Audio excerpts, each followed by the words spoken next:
Well, Robert Gutsche is a senior lecturer at Lancaster University. He joins us now live from Lancaster. Thanks so much for speaking to us. Let's start, if we can, not with the candidates, but with the caucuses themselves.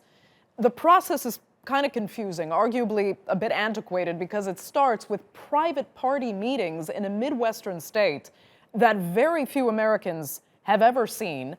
Give us a brief explainer of why this is part of the process and kind of how it works.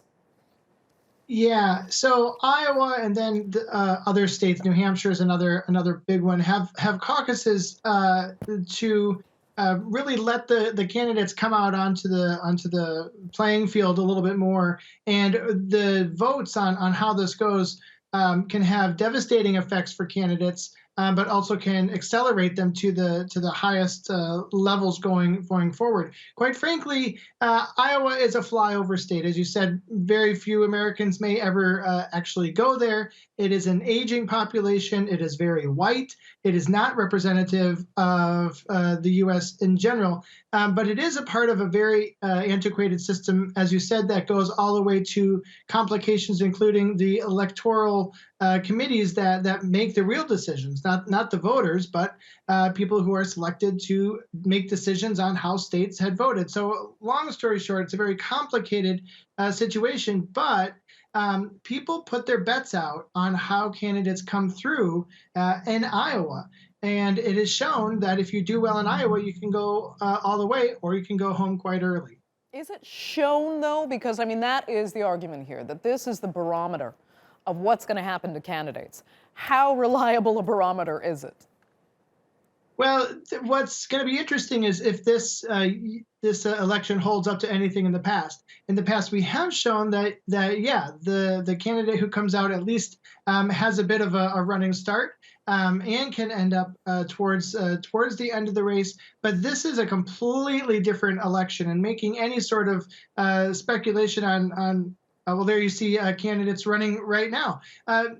Making any speculation on who's going to get how far against Donald Trump based on Iowa is anybody's guess. And quite frankly, this election might throw what we think we know about caucuses out the window. And some people would welcome that. Again, Iowa and New Hampshire, for instance, are not representative of the U.S. It is a very bizarre system of people who go to caucus, individuals who go to represent the party and make recommendations and make votes that maybe other Americans or most other Americans might not actually agree with. Right.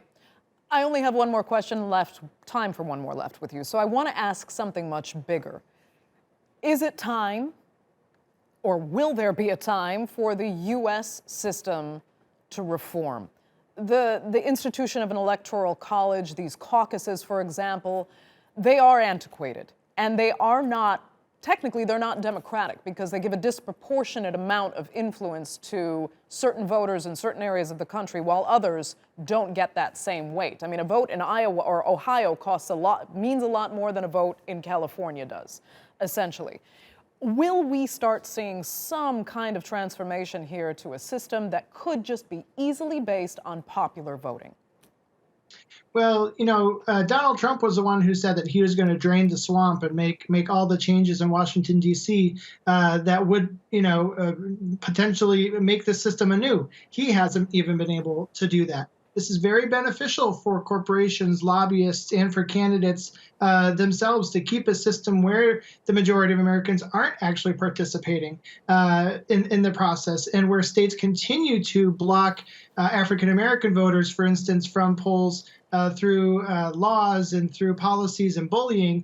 So the system is not great. I don't see the system being reformed, and I don't see Washington, D.C. being drained enough to showcase just how this system is dividing on race lines, on geographic lines, and on economic lines. But it is beneficial for the candidates. At the end of the day, though, Iowa might not get any of these people into the White House. Donald Trump's just possibly too much for them to handle.